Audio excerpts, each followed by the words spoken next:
야담 도깨비를 찾아주신 여러분 감사합니다. 오늘도 재밌는 이야기로 여러분을 즐겁게 해드리겠습니다. 그 전에 좋아요와 구독 버튼 꼭 부탁드립니다. 그럼 시작할게요.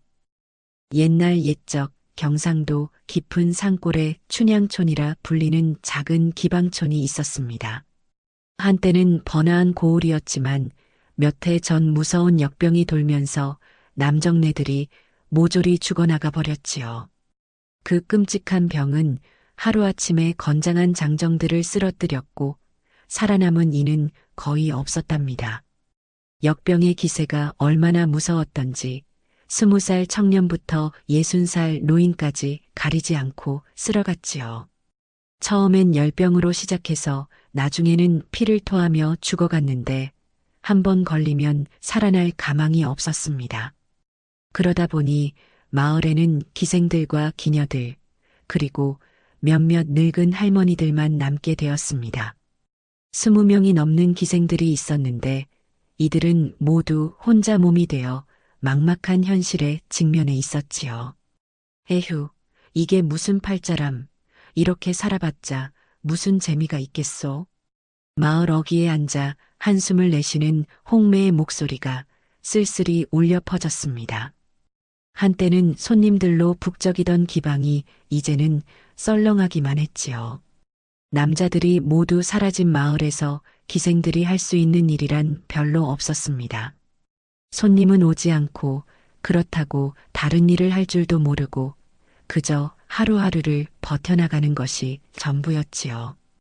홍매 언니, 우리 이대로 늙어 죽는 건 아니겠지요?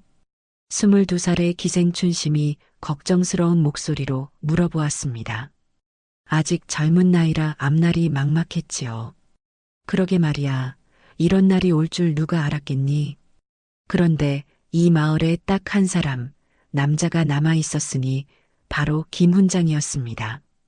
본명은 김학준이라 하였는데 벌써 50을 넘긴 나이에 허리는 굽고 수염은 희끗희끗한 데다 몸도 허약하여 바람만 불어도 넘어질 것만 같았지요. 키는 작고 어깨는 좁으며 눈은 늘 침침해 보였습니다. 얼굴은 누렇게 뜬 것이 영양실조인 듯했고 손은 마르고 거칠어서 글만 쓰던 선비의 손이라는 것을 알 수 있었지요. 원래는 마을 서당에서 아이들을 가르치던 선비였는데 역병통에 제자들마저 모두 죽고 나니 이제는 할 일이 없어진 터였습니다. 서당은 텅 비어 있고 글을 배우러 올 아이들도 없으니 그저 빈둥빈둥 세월만 보내고 있었지요. 그나마 글을 아는 사람이라 마을의 크고 작은 일들을 처리하고는 있었지만 몸이 약해 힘든 일은 엄두도 내지 못했습니다. 훈장님, 오늘은 저희 집 지붕이 새는데 좀 봐주시겠어요? 어젯밤 비가 와서 방 안이 온통 물바다가 되었습니다. 아침부터 홍매라는 기생이 찾아와서 말하는 것이었습니다. 28살의 홍매는 마을에서도 아름답기로 소문난 여인이었지요. 얼굴은 달덩이처럼 둥글고 희며 눈은 봄날의 버들잎처럼 가늘고 아름다웠습니다. 입술은 앵두처럼 붉고 목소리는 꾀꼬리 같았지요. 하지만 지금은 혼자서 큰 집을 관리하느라 늘 걱정이 많았습니다. 알겠소이다. 곧 가서 살펴보겠소. 김훈장은 비록 몸은 약했지만 마음씨는 착했습니다. 마을 여인들이 혼자서는 할 수 없는 일들을 도맡아 해주곤 했지요. 지붕 고치기, 우물 청소하기, 무거운 것 옮기기까지 비록 힘이 부족해 제대로 되지 않는 경우가 많았지만 그래도 최선을 다했습니다. 때로는 일을 망쳐서 더 큰 문제가 생기기도 했지만 그래도 마을 사람들은 김 훈장의 정성을 고마워했지요. 훈장님 같은 분이 계셔서 정말 다행입니다. 남정네라고는 훈장님 한 분뿐이시니까요. 아니요, 별 도움이 못 되어서 미안할 따름이요. 몸이 약해서 제대로 된 일을 못하니 말이요. 김 훈장은 늘 겸손했습니다. 자신의 능력 부족을 누구보다 잘 알고 있었지요. 때로는 지붕에 올라갔다가 기와를 더 깨뜨리기도 하고 우물을 청소하다가 더 더럽게 만들기도 했습니다. 하지만 그래도 마을 사람들은 김 훈장을 탓하지 않았지요. 하지만 김 훈장에게는 더 큰 고민이 하나 있었습니다. 나이가 들면서 남자로서의 기력이 쇠해져 부인과의 잠자리에서도 제 역할을 못하게 된 것이었지요. 부인 정씨는 김 훈장보다 10살 어린 40살이었는데 아직 여인의 정이 남아있는 나이였습니다. 얼굴도 단정하고 몸매도 곱디고 와서 김 훈장보다는 훨씬 젊어 보였지요. 이보 훈장님, 오늘 밤은 어떠시겠소? 부인이 조심스럽게 물어보았습니다. 목소리에는 간절함이 배어 있었지요. 하지만 김 훈장은 고개를 돌리며 한숨을 내쉬었습니다. 미안하오. 몸이 말을 듣질 않아서 말이오. 아랫도리가 영 시원찮아서. 이렇게 매번 부인을 실망시키는 것이 김 훈장에게는 가장 큰 괴로움이었습니다. 젊었을 때는 그렇지 않았는데 나이 들어 기력이 떨어지니 아랫도리가 꿈쩍도 하지 않는 것이었지요. 마치 죽은 물고기처럼 축 늘어져 있기만 했습니다. 아무리 마음으로는 부인을 사랑한다 해도 몸이 따라주질 않으니 어찌할 도리가 없었지요. 에휴, 이 못난 것이 부인에게 어떤 낯을 들고 사나? 김 훈장은 자신을 원망했습니다. 부인에게 미안한 마음만 가득할 뿐이었지요. 때로는 부인이 혼자 한숨 쉬는 소리를 들으면 가슴이 찢어지는 것 같았습니다. 밤마다 등을 돌리고 누워있는 부인을 보면 죄스러운 마음이 들어 잠을 이룰 수가 없었지요. 다음 날 아침 김 훈장은 홍매의 집으로 향했습니다. 기와집치고는 꽤 큰 편이었는데 역시 혼자 관리하기에는 벅차 보였지요. 담장은 여기저기 무너져 있고 마당에는 잡초가 무성했습니다. 한때는 손님들로 북적이던 집이었을 텐데 지금은 을씨년스럽기만 했지요. 지붕에 올라가 보니 생각보다 심각했습니다. 기와 몇 장이 깨진 정도가 아니라 들보 일부까지 썩어 있었지요. 이 기와들을 갈아야겠소이다. 그런데 이렇게 많이 깨져 있을 줄은 몰랐구려. 들보까지 새로 해야 할 것 같은데. 그러게요. 지난번 큰 바람에 많이 상한 것 같아요. 그런데 훈장님, 기와를 구하려면 산 너머 장터까지 가야 하는데 들보는 또 어디서 구하죠? 홍매가 걱정스러운 표정으로 말했습니다. 장터까지는 걸어서 반나절은 좋게 걸리는 먼 길이었지요. 게다가 기와는 무겁기까지 했고 들보는 더욱 무거웠습니다. 괜찮소이다. 내가 다녀오겠소. 비가 오기 전에 고쳐드려야지요. 일단 기와부터 구해와서 임시로 막고 들보는 나중에 생각해 보시지요. 하지만 훈장님 혼자서 그 무거운 기와를, 더구나 그 먼 길을. 걱정 마시오. 어떻게든 해보겠소. 다른 방법이 있나요? 김 훈장은 자신도 없었지만 용기를 내어 말했습니다. 다른 선택의 여지가 없었으니까요. 마을에 다른 남정네가 있다면 모르겠지만 자신이 아니면 할 사람이 없었지요. 김 훈장은 낡은 지게를 지고 산길을 걸어 장터로 향했습니다. 평소보다 훨씬 먼 길이었지만 마을 사람들을 위해서라면 얼마든지 갈 수 있었지요. 하지만 몸이 약한 탓에 자주 쉬어가야 했습니다. 조금만 걸어도 숨이 차고 다리가 후들거렸지요. 에휴, 이 늙은 몸이 젊었을 때는 이 정도 길이야 뭐였는데. 중간중간 나무 그늘에서 쉬면서 김 훈장은 자신의 처지를 한탄했습니다. 젊었을 때는 이 정도 길은 아무것도 아니었는데 이제는 이렇게 힘들어하고 있으니 말이지요. 땀은 비 오듯 흘렀고 입술은 바짝 말랐습니다. 해가 중천에 뜬 후에야 겨우 장터에 도착했습니다. 장터는 그럭저럭 활기를 띠고 있었지만 예전만 못했지요. 역병의 여파가 여기까지 미쳤던 것입니다. 기와 좀 주시오. 지붕 수리에 쓸 것이오. 몇 장이나 드릴까요? 20장 정도면 될 것 같소. 장사치가 흔쾌히 지게에 싣어주었지만 그 무게가 만만치 않았지요. 김 훈장의 허약한 몸으로는 감당하기 힘든 무게였습니다. 이걸 어떻게 지고 가나 하지만 해야지. 하지만 홍매를 실망시킬 수는 없었습니다. 김 훈장은 이를 악물고 지게를 짊어졌지요. 무게 때문에 어깨가 아프고 허리가 휘었지만 꾹 참았습니다. 돌아오는 길은 더욱 힘들었습니다. 무거운 기와 때문에 걸음이 느려졌고 자주 쉬어야 했지요.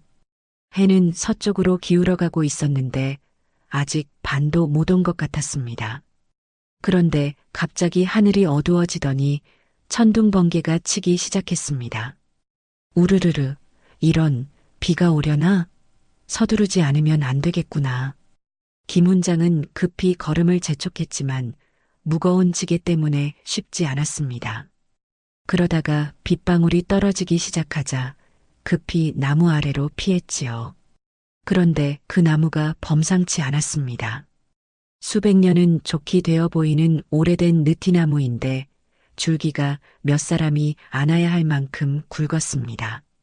나무 주변에는 이상한 풀들이 자라고 있었는데 평소에 보지 못한 종류였지요. 잎사귀가 보라빛을 띠고 있고 줄기에서는 은은한 빛이 나고 있었습니다. 신기한 나무로구나. 이런 나무는 처음 보는데. 김 훈장이 나무를 자세히 살펴보고 있는데 갑자기 하늘이 번쩍하더니 천둥 소리가 울려 퍼졌습니다. 우르르르, 쾅. 그 순간이었습니다. 하늘에서 내려친 벼락이 김 훈장 바로 옆 나무를 강타했지요. 번쩍하는 빛과 함께 엄청난 소리가 울려 퍼졌습니다. 귀가 먹먹해지고 눈앞이 하얘졌지요. 그 바람에 김 훈장은 정신을 잃고 쓰러져 버렸습니다. 번개가 친 자리에서는 이상한 연기가 피어올랐고 주변 풀들이 보라색으로 변하는 기이한 현상이 일어났습니다. 마치 하늘의 기운이 땅으로 내려온 것 같았지요. 벼락이 친 자리 주변의 땅에서는 보라색 빛이 스며나오고 있었고 공기 중에는 묘한 향기가 퍼져 있었습니다. 얼마나 시간이 흘렀을까요? 김 훈장이 눈을 떴을 때는 이미 다음 날 해가 중천에 떠 있었습니다. 온몸이 아프고 머리가 어지러질했지만 다행히 큰 부상은 없는 것 같았지요. 옷은 젖어서 몸에 달라붙었고 머리카락은 곱슬곱슬해져 있었습니다. 내가 왜 여기에, 벼락이 쳤었지. 주변을 둘러보니 벼락이 친 흔적이 역력했습니다. 나무 한쪽이 시커멓게 타 있고 땅에는 깊은 구멍이 패여 있었지요. 나무 껍질은 벗겨져 있고 주변 풀들은 모두 누렇게 타버렸습니다. 에고, 배가 고프구나. 하루 종일 굶었으니. 김 훈장은 온종일 굶었던 터라 배가 몹시 고팠습니다. 목도 바짝 말랐고 온몸에 힘이 없었지요. 그런데 주변을 둘러보다가 이상한 풀을 발견했습니다. 벼락이 친 자리 주변에 보라색 꽃이 핀 신기한 약초가 자라고 있었던 것이지요. 잎사귀는 청록색인데 줄기는 붉은빛이 돌았고 뿌리에서는 은은한 향기가 나고 있었습니다. 다른 풀들은 모두 타버렸는데 이 풀만은 오히려 더 싱싱해 보였지요. 이런 풀은 처음 보는구나 하지만 약초 같아 보이니 먹어도 될 것 같은데 너무 배가 고파서 어쩔 수 없구나. 너무 배가 고파서 그만 그 풀뿌리를 캐서 먹어버렸습니다. 처음엔 쓴맛이 났지만 씹을수록 단맛이 돌면서 기묘한 향이 입안에 퍼졌지요. 목 안으로 넘어갈 때는 뜨거운 기운이 온몸으로 퍼지는 것 같았습니다. 쓰긴 하지만 먹을 만하구나. 그런데 이상하게 몸이 따뜻해지는 것 같은데 심장도 빨리 뛰고 하지만 그 약초를 먹고 나서부터 김 훈장의 몸에 이상한 변화가 일어나기 시작했습니다. 갑자기 온몸에 기운이 솟구치는 것이었지요. 마치 몸속에 불이 붙은 것 같았습니다. 혈관을 따라 뜨거운 기운이 돌면서 온몸이 힘으로 가득 찼지요. 이게 뭔가 몸이 이상하다. 김 훈장은 자신의 몸을 살펴보았습니다. 분명 아까까지만 해도 힘없이 축 늘어져 있었는데 지금은 온몸에 활력이 넘치고 있었지요. 지게도 가볍게 느껴졌고 걸음걸이도 한결 가벼워졌습니다. 평소 같았으면 숨이 차서 한참 쉬어야 했을 텐데 지금은 전혀 그렇지 않았지요. 집으로 돌아온 김 훈장은 여전히 몸의 변화를 느끼고 있었습니다. 평소보다 훨씬 힘이 넘치고 정신도 맑아진 것 같았지요. 무거운 기와를 지고 왔는데도 전혀 지치지 않았습니다. 오히려 더 힘이 나는 것 같았지요. 훈장님, 어디 다치신 곳은 없으신지요? 벼락이 쳤다는 소리를 들었는데 밤새 안 들어오셔서 얼마나 걱정했는지 몰라요. 부인이 걱정스럽게 물어보았습니다. 벼락 맞은 자리 근처에서 정신을 잃고 있었다고 하니 얼마나 놀랐겠습니까? 밤새 잠을 못 이루며 기다렸던 것이지요. 괜찮소이다. 오히려 몸이 가벼워진 것 같소. 이상하게도 기운이 넘치는구려. 다행입니다. 그런데 훈장님 얼굴색이 훨씬 좋아 보이는데요. 평소보다 혈색이 좋으시네요. 정말로 김 훈장의 얼굴에는 혈색이 돌고 있었습니다. 평소의 창백한 모습과는 사뭇 달랐지요. 눈빛도 맑아 보이고 목소리에도 힘이 있었습니다. 그러고 보니 정말 그런 것 같소. 뭔가 몸이 새로워진 느낌이요.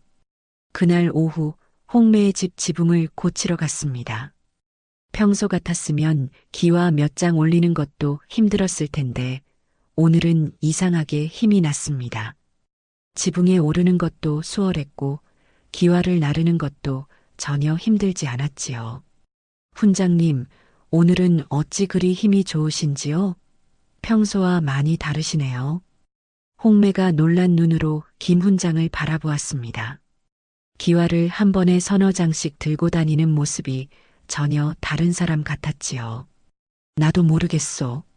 아침에 약초를 먹었는데 그것 때문인 것 같소. 약초요? 어떤 약초를 드셨는데요?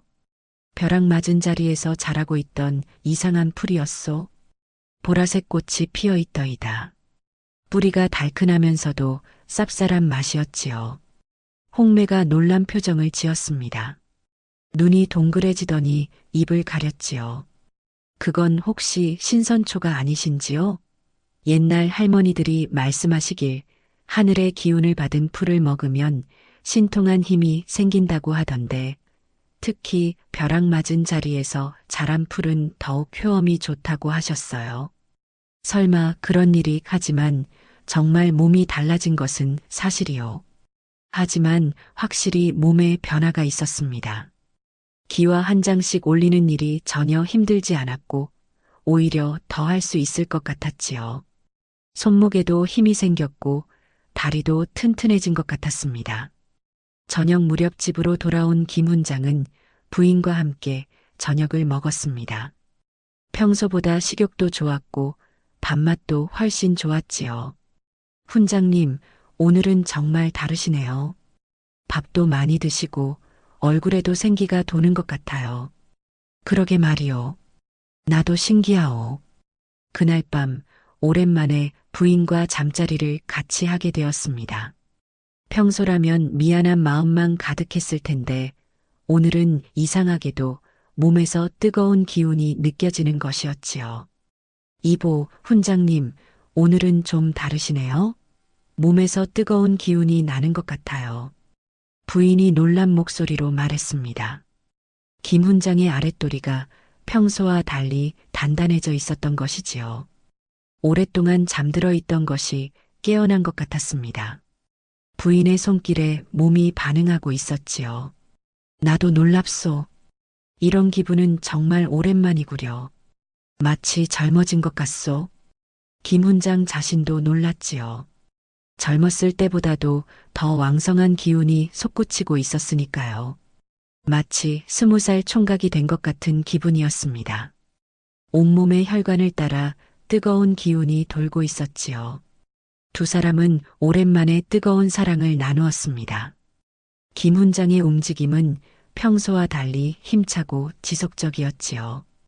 부인도 오랜만에 느끼는 감정에 몸을 맡겼습니다. 그런데 한참 후 부인이 갑자기 축 늘어지더니 그대로 깊은 잠에 빠져버리는 것이었습니다.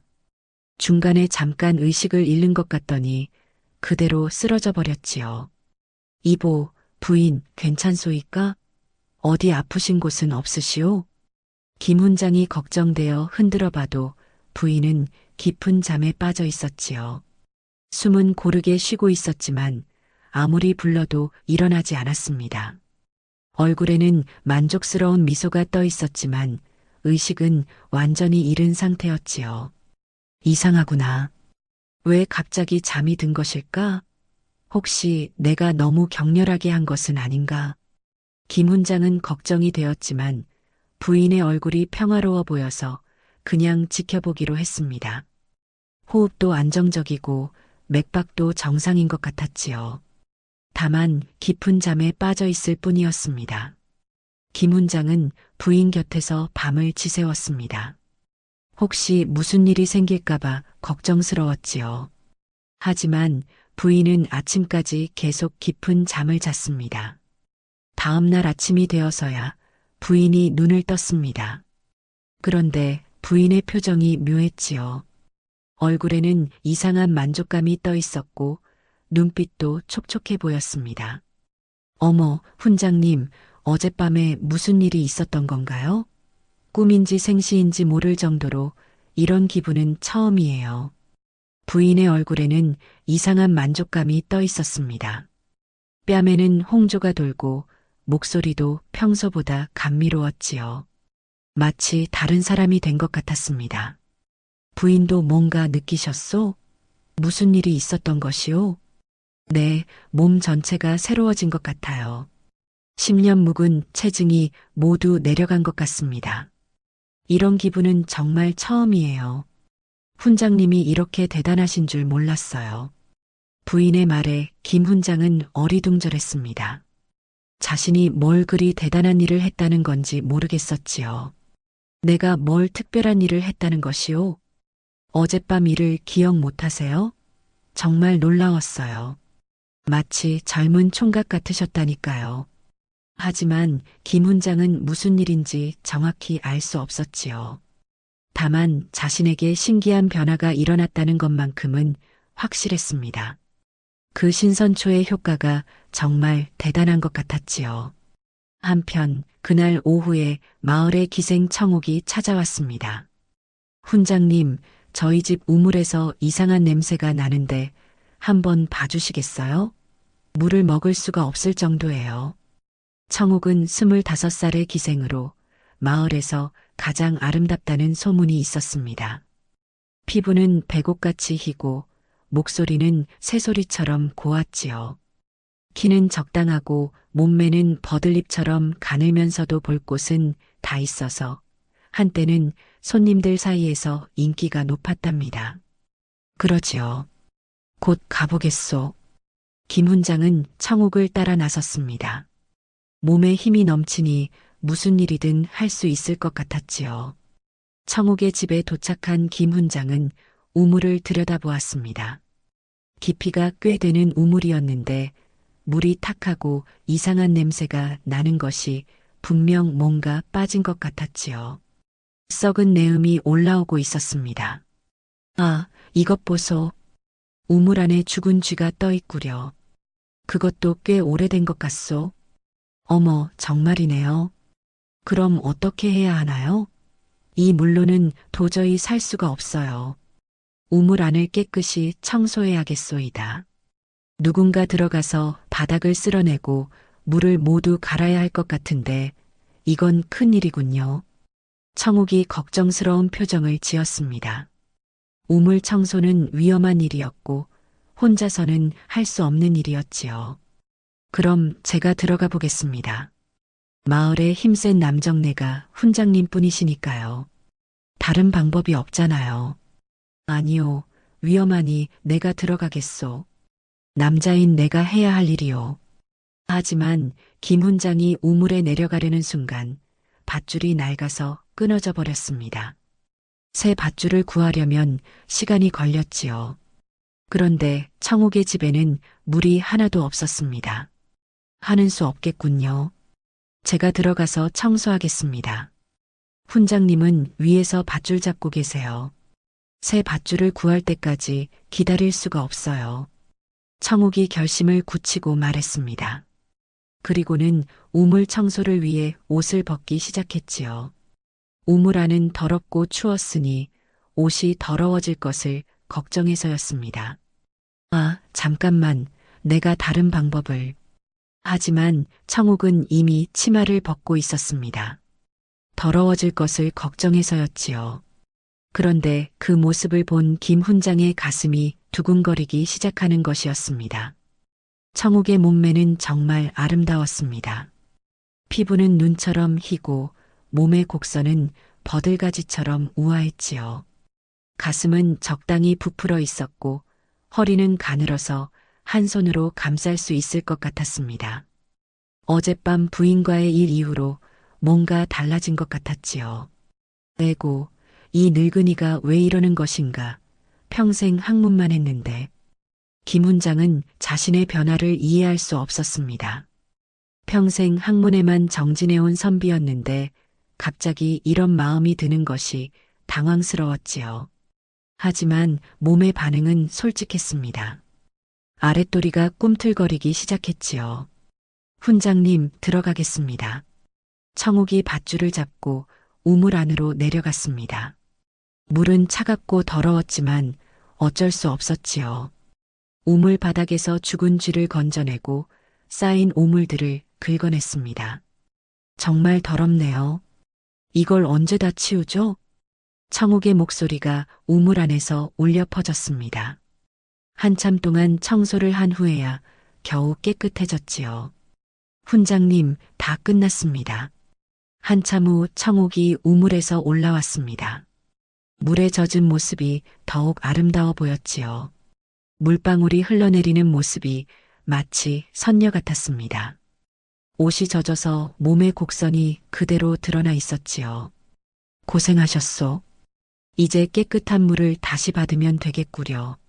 그런데 그 순간 김 훈장과 청옥의 눈이 마주쳤습니다. 김 훈장의 눈빛이 평소와 달리 깊고 강렬해 보였던 것이지요. 마치 불꽃이 타오르는 것 같았습니다. 훈장님, 괜찮으세요? 얼굴이 많이 붉으신데 숨도 거칠게 쉬시고. 청옥이 김 훈장의 이상한 기운을 느끼고 물어보았습니다. 정말로 김 훈장의 얼굴은 빨갛게 달아올라 있었고 눈빛은 평소와 달리 타오르고 있었지요. 청우가 미안하다. 내가 이러면 안 되는데. 그렇게 말하며 김 훈장이 청옥에게 다가섰습니다. 이성을 잃은 것 같았지요. 청옥도 김 훈장의 변화를 느끼고 있었습니다. 훈장님, 무슨 일이? 하지만 김 훈장은 이미 청옥을 안고 있었습니다. 신선초의 효과가 몸 전체를 지배하고 있었지요. 청옥도 거부하지 않았습니다. 오히려 김 훈장의 뜨거운 기운에 몸을 맡겼지요. 그렇게 한 시즌이 지난 후 청옥은 김 훈장의 품에서 깊은 잠에 빠져 있었지요.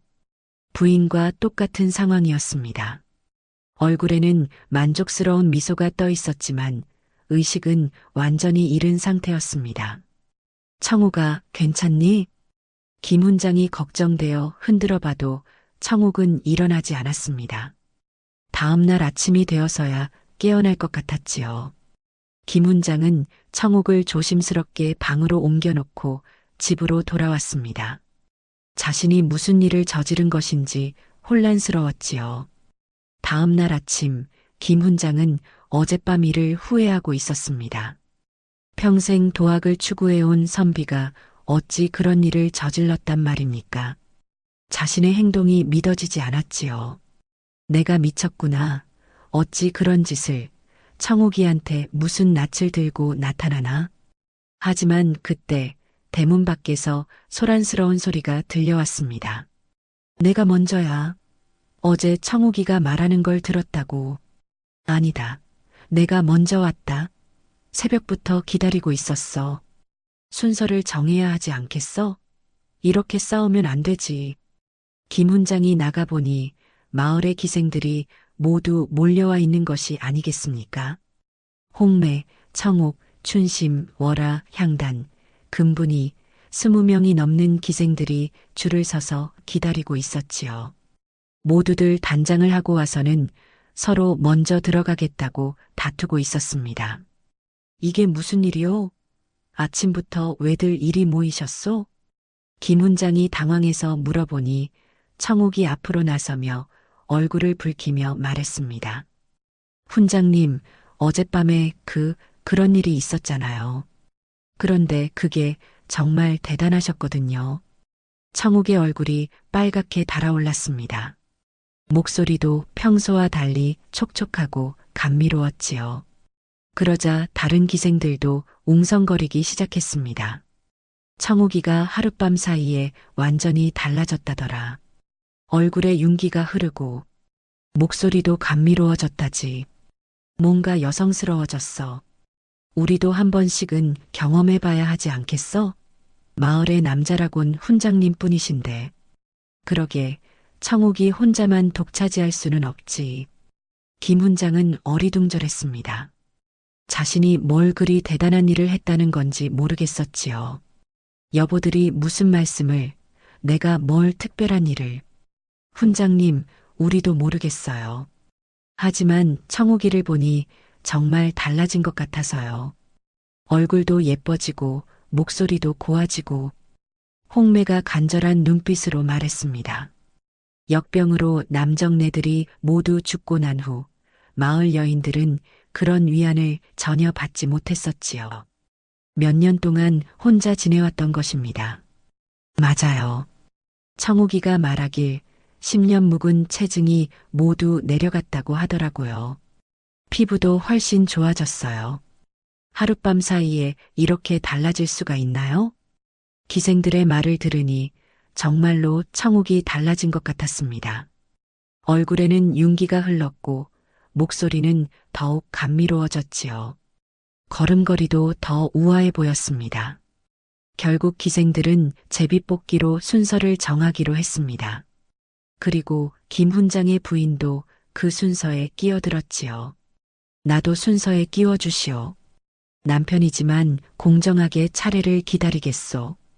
어차피 다들 같은 처지 아니겠어요? 부인님도 참여하신다고요? 그럼 더 좋죠.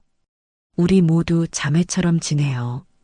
이렇게 해서 기생촌에 전대미문의 순서표가 만들어졌답니다.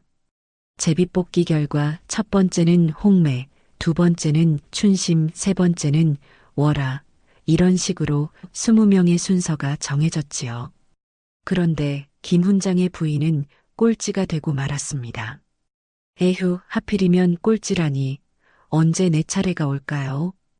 부인이 한숨을 쉬며 말했습니다.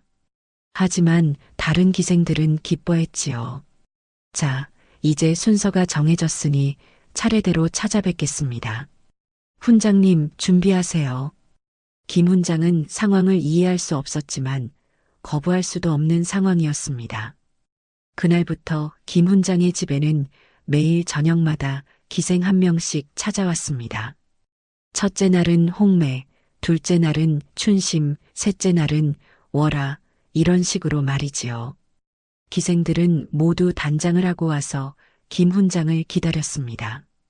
신기한 것은 모든 기생들이 김 훈장과 하룻밤을 보낸 후에는 깊은 잠에 빠져 다음날 아침에야 깨어난다는 것이었습니다.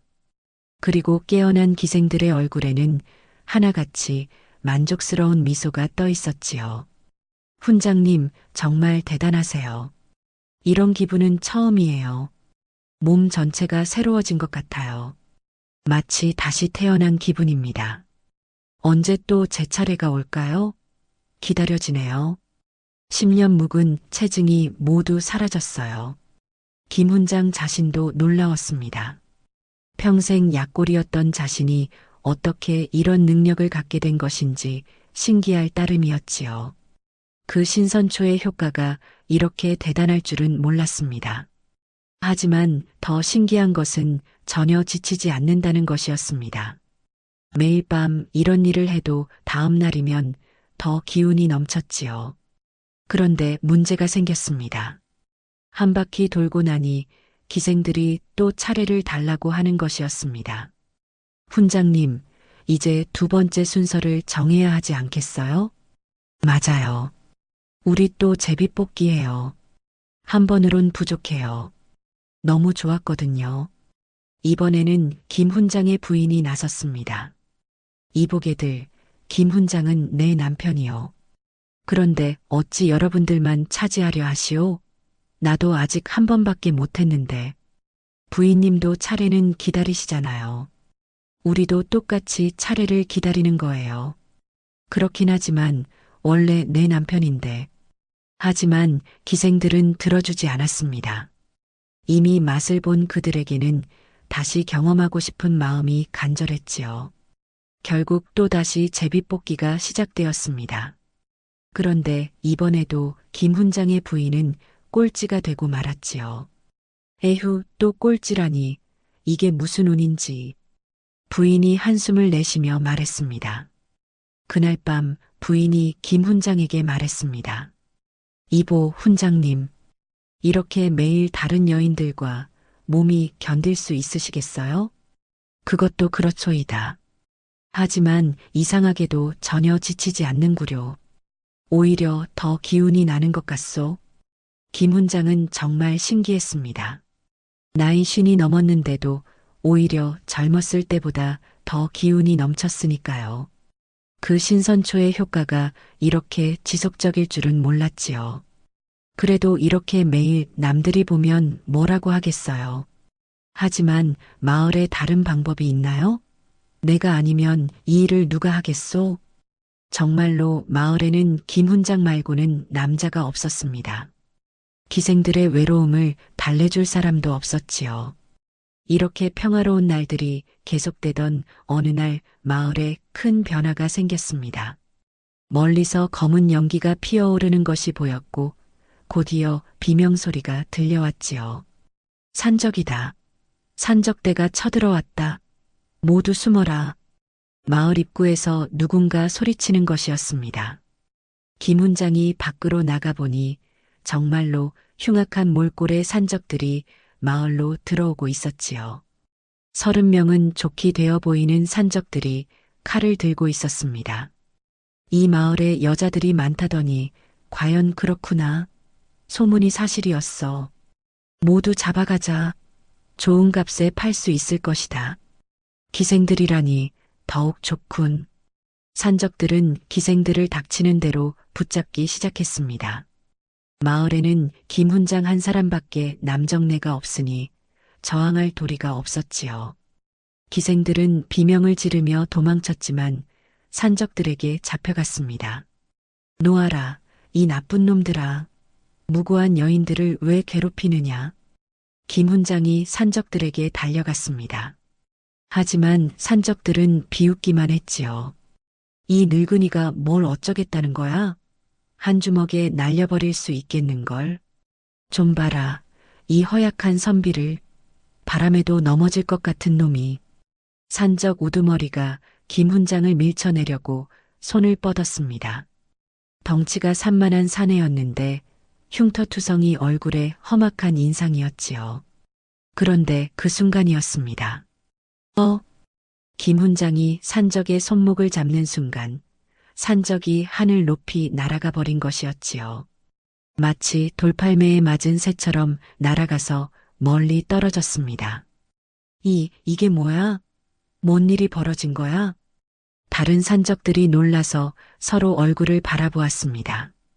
분명 늙고 약한 선비인 줄 알았는데 이런 괴력을 가지고 있다니 믿어지지 않았지요.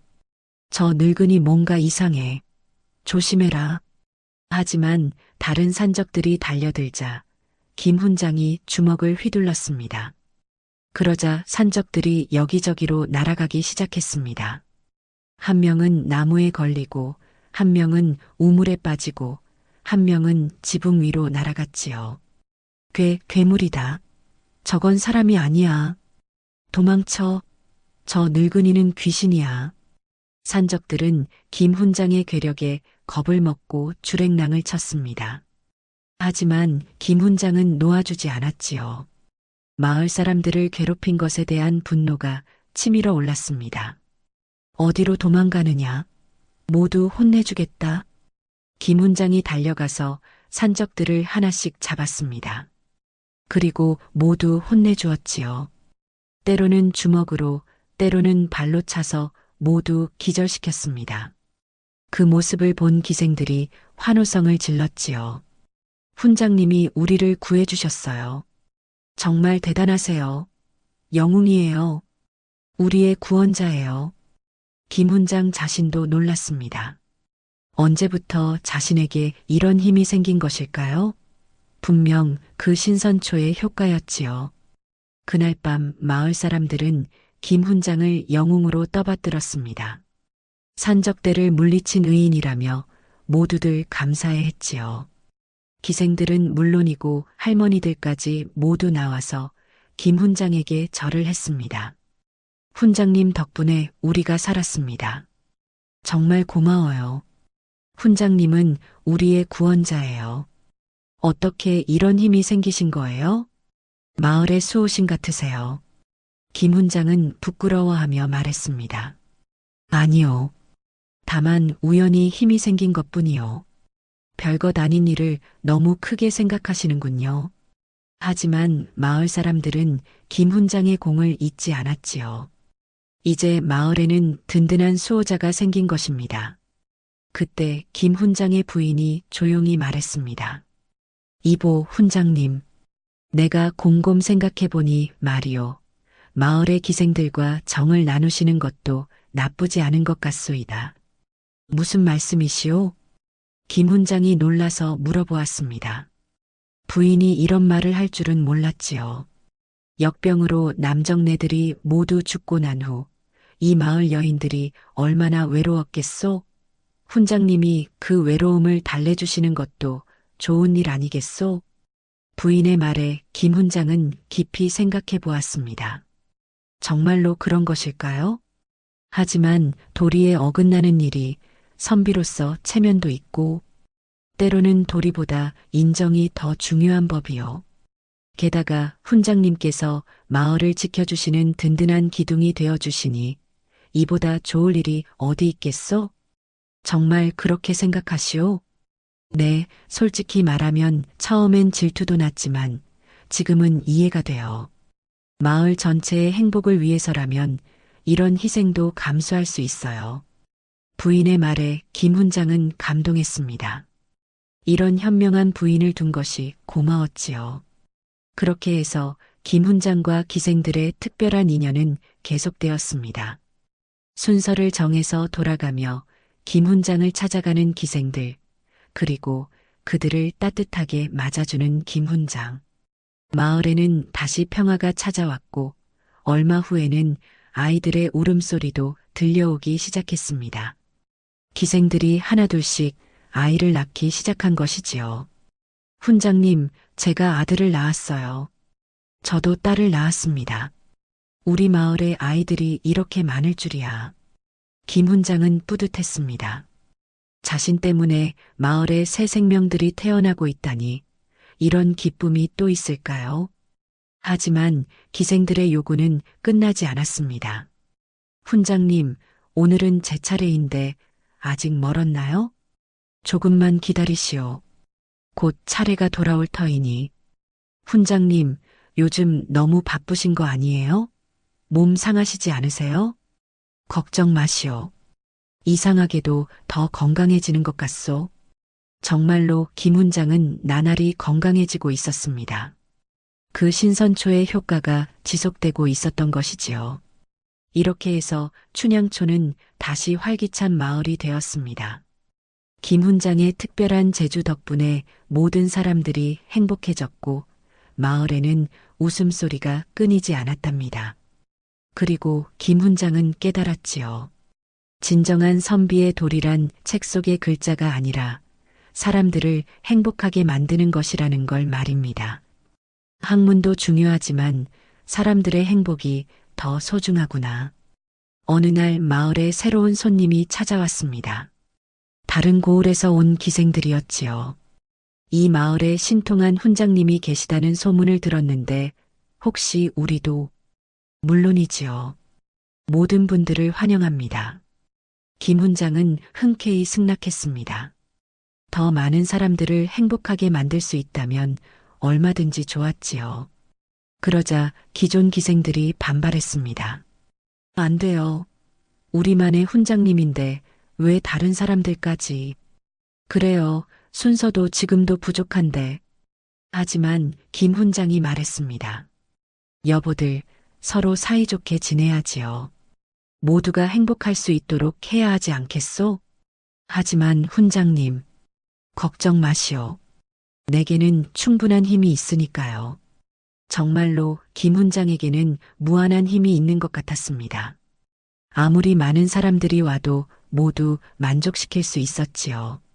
세월이 흘러 김 훈장의 머리가 더욱 희어졌지만 그의 특별한 재주는 여전했습니다. 그리고 마을 사람들은 오늘도 행복하게 살아가고 있답니다. 훈장님, 내일은 제 차례죠? 아직 기다리셔야 해요. 줄이 너무 길어졌어요. 그래도 기다릴 만한 가치가 있어요. 이제 춘향초는 전국에서 소문난 마을이 되었습니다. 김 훈장의 특별한 재주를 경험하기 위해 멀리서도 사람들이 찾아왔지요. 하지만 김 훈장은 마을 사람들을 우선으로 생각했습니다. 우리 마을 사람들이 먼저지요. 그 다음에 다른 분들을 모시겠소. 그렇게 김 훈장은 모든 사람들에게 사랑받는 존재가 되었습니다.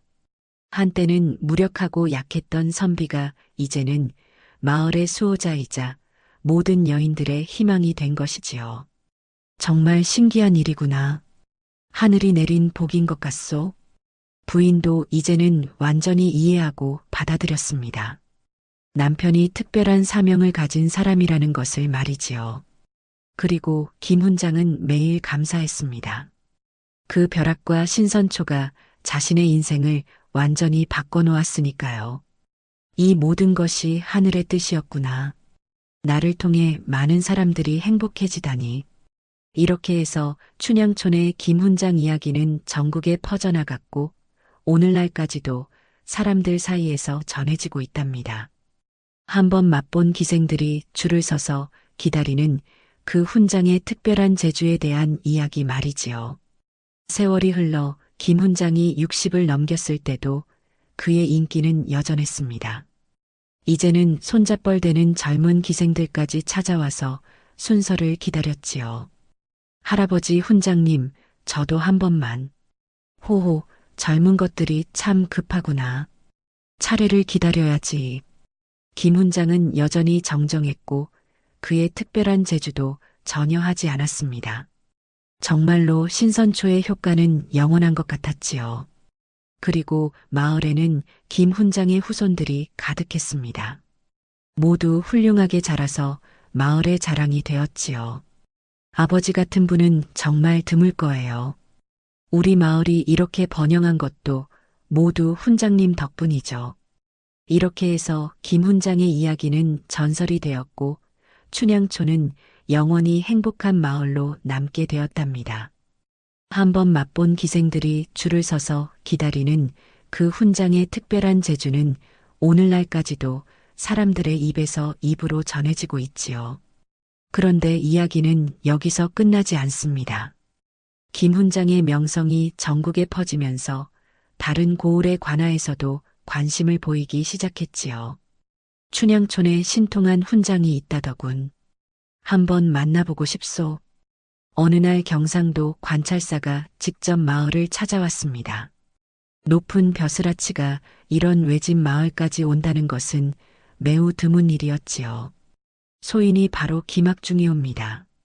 김 훈장이 정중하게 인사를 드렸습니다. 비록 특별한 능력을 얻었지만 예의는 잊지 않았지요.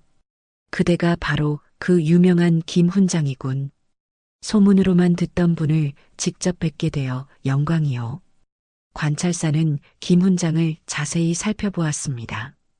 외모로는 평범한 선비 같았는데 정말 그런 신통한 능력이 있는지 궁금했지요.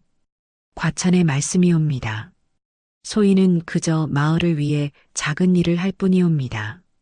마을 사람들이 모두 그대를 추앙한다더군. 특히 부녀자들 사이에서 인기가 높다고 들었는데 관찰사의 말에 김 훈장은 얼굴이 붉어졌습니다. 아무래도 소문이 어디까지 퍼진 것 같았지요. 그저 마을의 어려운 일들을 도와드릴 뿐이옵니다. 호호 겸손하시는군. 하지만 나는 알고 있소. 그대의 특별한 재주 말이오. 관찰사는 의미심장한 미소를 지었습니다.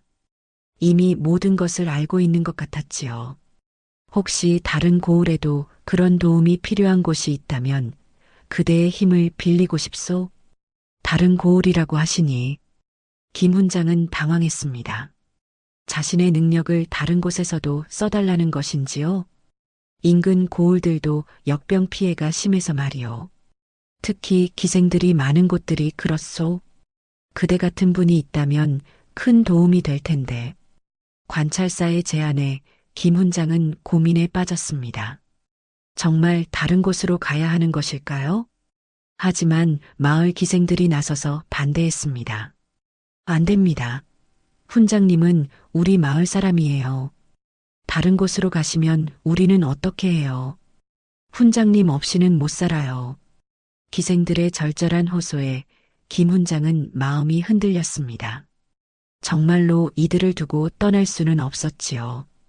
대감님, 죄송하지만 소인은 이 마을을 떠날 수 없사옵니다. 이곳 사람들이 소인을 필요로 하니까요. 관찰사는 아쉬워했지만 강요하지는 않았습니다. 그렇다면 어쩔 수 없지. 하지만 언제든 마음이 바뀌면 연락하시오. 관찰사가 떠난 후 마을 사람들은 더욱 김 훈장을 소중히 여겼습니다. 높은 벼슬아치의 제안도 거절하고 자신들을 선택해 준 것에 감동했지요. 그런데 얼마 후 또 다른 손님이 찾아왔습니다. 이번에는 먼 지방에서 온 부자 상인이었지요. 김 훈장님의 명성을 듣고 왔습니다. 제 딸이 시집을 못 가서 걱정인데 혹시 훈장님의 도움을 받을 수 있을까요? 상인의 딸은 25이 넘도록 시집을 못 간 노처녀였습니다. 아무래도 남자 경험이 없어서 어색해한다는 것이었지요. 훈장님께서 한 번만 가르쳐 주시면 그 후로는 다른 남자들과도 자연스럽게 지낼 수 있을 것 같습니다. 하지만 김 훈장은 정중히 거절했습니다. 죄송하지만 그런 일은 할 수 없소이다. 저는 이 마을 사람들만을 위해 일하고 있어. 돈은 얼마든지 드리겠습니다. 은전 1000냥은 어떠십니까? 엄청난 돈이었지만 김 훈장은 흔들리지 않았습니다. 돈 문제가 아니오. 저에게는 원칙이 있어. 이런 일들이 계속되면서 김 훈장의 명성은 더욱 높아졌습니다. 하지만 그는 항상 자신의 마을과 사람들을 우선으로 생각했지요. 한편 마을에서는 새로운 변화가 일어나고 있었습니다. 김 훈장 덕분에 태어난 아이들이 자라면서 마을의 활기가 넘치기 시작한 것이지요. 아빠, 아빠, 훈장 할아버지. 아이들이 김 훈장을 보면 달려와서 안겼습니다. 김 훈장에게는 정말 많은 자녀들이 있었으니까요. 얘들아, 오늘도 건강하게 잘 놀았니? 네. 우리 아빠가 세상에서 제일 멋있어요. 아이들의 순수한 말에 김 훈장은 흐뭇해했습니다. 이런 행복이 또 어디 있을까요? 그리고 기생들도 이제는 어머니가 되어 더욱 성숙해졌습니다. 훈장님 덕분에 저희가 이런 행복을 누릴 줄이야. 정말 꿈만 같아요. 예전에는 상상도 못했던 일이에요. 아이들이 자라서 훈장님께 감사하다고 말할 날이 기다려져요. 이제 마을에는 진정한 가족의 정이 흘렀습니다. 김 훈장을 중심으로 한대 가족이 된 것이지요. 어느 날 김 훈장은 마을 뒷산에 올라가서 마을 전체를 내려다보았습니다. 한때는 죽음의 그림자가 드리워져 있던 마을이 이제는 생기와 활력으로 가득했지요. 정말 신기한 일이구나. 내 한 사람 때문에 이렇게 많은 변화가. 김 훈장은 그 신선초에 다시 한번 감사했습니다. 만약 그날 벼락을 맞지 않았다면 이런 행복은 없었을 테니까요. 그리고 부인도 옆에 와서 함께 마을을 바라보았습니다. 훈장님, 후회하지 않으세요? 이런 삶을 사시게 되어서. 후회라니 무슨 말씀이요? 이보다 더 보람된 삶이 어디 있겠소? 처음에는 저도 힘들었지만 지금은 정말 자랑스러워요.